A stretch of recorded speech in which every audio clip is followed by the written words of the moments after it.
Au nom du Père et du Fils et du Saint-Esprit. Amen.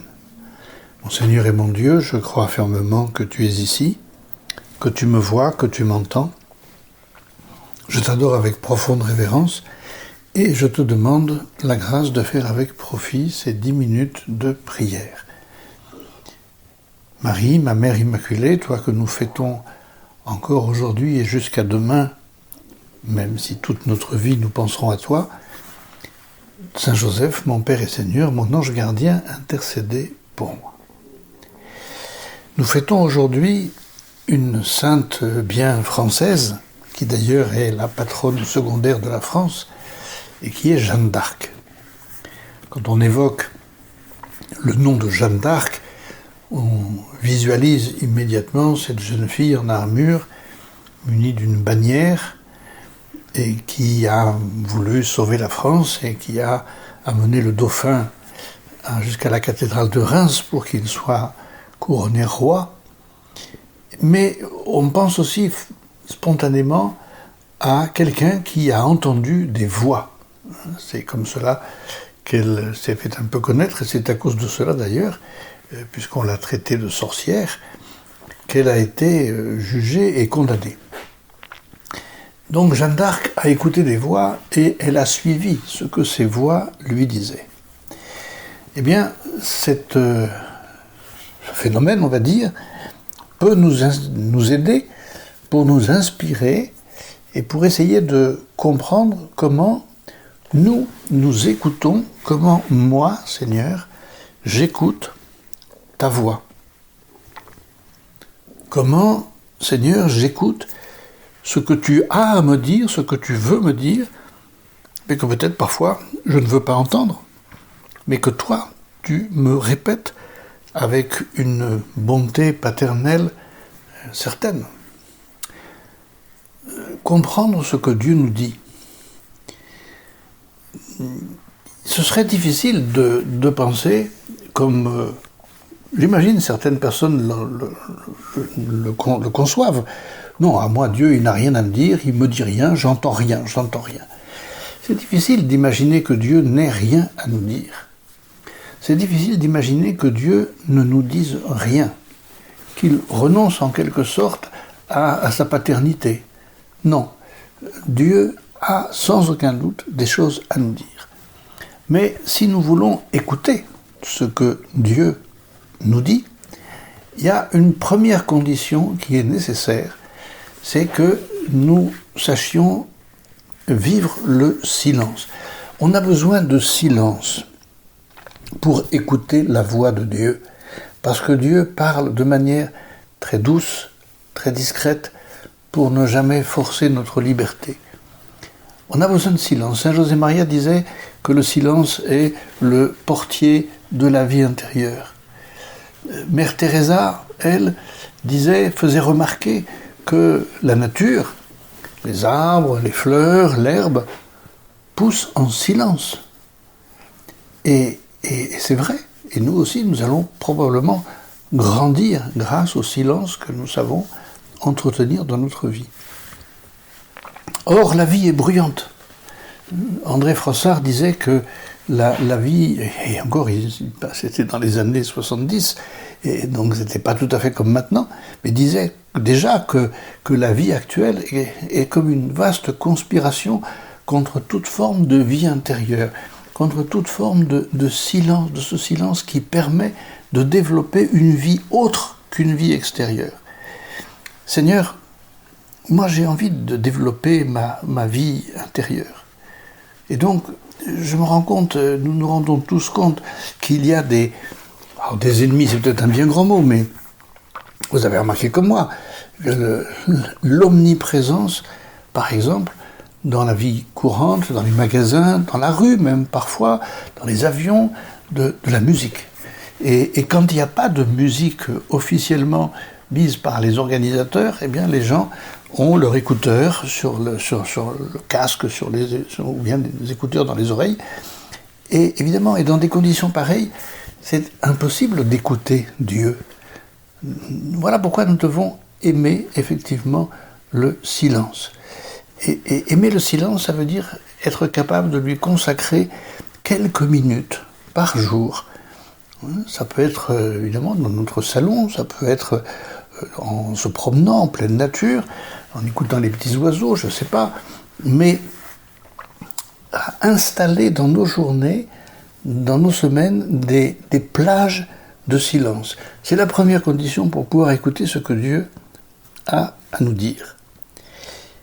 La deuxième chose que nous pouvons faire, c'est d'essayer de comprendre comment et quand Dieu nous parle. La première chose à laquelle on peut penser, c'est que Dieu nous parle avec douceur, parce qu'il veut justement respecter notre liberté. Et donc, voilà, ne nous attendons pas à recevoir un message céleste sous forme d'un petit parchemin transparent avec des lettres dorées qui nous disent ce que Dieu veut de nous. Donc Dieu nous parlera avec beaucoup de douceur. Il nous parlera, mais il nous a déjà parlé.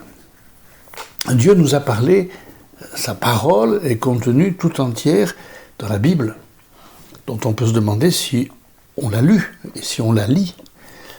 Dieu nous parle dans l'Évangile, surtout, c'est vrai, on peut lire tous les jours un passage d'Évangile. Dieu nous parle dans les psaumes, ou plus exactement, les auteurs des psaumes, ceux qui les ont écrits et qui les récitent, qui les chantent, on s'adresse à Dieu à travers les psaumes. Dieu nous parle à travers notre prière personnelle. Lorsque nous voulons bien prendre du temps pour lui, mais voilà, est-ce que je prends du temps pour Dieu? Et si je me pose dans le silence pour être avec lui, si je dialogue avec le Seigneur, même si je n'entends rien, c'est un dialogue en apparence très souvent avec nous-mêmes. Mais en fait, non, si on s'est mis en présence de Dieu, si on a recherché une pause de silence, un espace de silence, alors ce dialogue avec nous-mêmes va devenir dialogue avec Dieu. Parce que Dieu va nous répondre, peut-être même à travers effectivement notre imagination, parce que nous allons commencer à expliquer des choses, et puis nous allons voir des embryons de solutions, une autre piste, et ça c'est Dieu qui nous répond. Mais faut-il l'écouter encore? Dieu nous parle à travers les remarques que l'on nous fait, qui peuvent être des remarques sympathiques, comme ça peut être très souvent aussi des remarques désobligeantes que l'on nous fait, qui peut-être nous vexent un peu dans un premier temps, mais si nous nous disions, et si c'était Dieu qui est en train de me dire quelque chose, c'est pas telle personne que je n'apprécie pas ou qui m'a énervé, non, c'est Dieu peut-être qui me dit. Pensons en particulier à nos proches, les parents à l'égard de leurs enfants, les enfants aussi, qui parfois font des remarques aux parents et qui sont parfois cinglantes, parce que les enfants, voilà, ils sont nature et ils nous disent les choses, et c'est peut-être Dieu qui nous parle. Les conjoints entre eux, le mari doit écouter sa femme comme si c'était Dieu qui lui parlait. Ah non, ben si, et la femme son mari, et bien sûr. Alors tout ça imprégné de charité, évidemment, mais Dieu peut nous parler à travers tous ces moyens. Dieu nous parle à travers les exemples, bons ou mauvais, que nous voyons. Des exemples à imiter ou des exemples à ne pas imiter. Dieu nous parle aussi dans nos lectures. Une phrase, une idée, la lecture spirituelle, qui évidemment fait beaucoup de bien à l'âme, c'est un moyen que Dieu va utiliser pour nous parler. Dieu va nous parler dans les formations que nous cherchons, que nous recevons. Voilà. Et Dieu va aussi nous parler, et je dirais surtout, il va nous parler à travers notre conscience. La définition de la conscience, c'est la voix de Dieu en nous. Voilà. Et notre conscience marche très bien. Face à des situations X, Y, Z, combien de fois, en une fraction de seconde, nous comprenons ce que nous devons faire. Peut-être nous n'allons pas le faire, peut-être nous allons décider autre chose, mais la première voix de notre conscience est la bonne. C'est Dieu qui nous dit, oui, fais-le, ne le fais pas, attends. Voilà, vous voyez, Dieu, en fait, c'est nous qui n'écoutons pas, parce que Dieu nous parle d'infinie manière. Demandons, puisque nous venons de célébrer la fête de la Pentecôte, et demandons au Saint-Esprit de nous éclairer, de ne pas hésiter à parler clairement, si l'on peut dire, et demandons aussi à la Vierge Marie. Je vous le disais tout à l'heure en commençant ce moment de prière, nous sommes dans l'avant-dernier jour où nous pouvons un petit peu plus prier la Vierge Marie, même si nous allons continuer toute l'année à l'invoquer. Eh bien, confions-lui notre vie, confions-lui tous ces vecteurs de la parole de Dieu pour que nous sachions les écouter le mieux que nous pouvons. Et la Vierge Marie nous aidera à répondre avec générosité comme elle l'a fait elle-même. Je te remercie, mon Dieu, des bonnes résolutions, des actes d'amour et des inspirations que tu m'as communiquées dans cette méditation. Je te demande de m'aider à les mettre en pratique. Ma Mère Immaculée, Saint Joseph, mon Père et Seigneur, mon ange gardien, intercédez pour moi.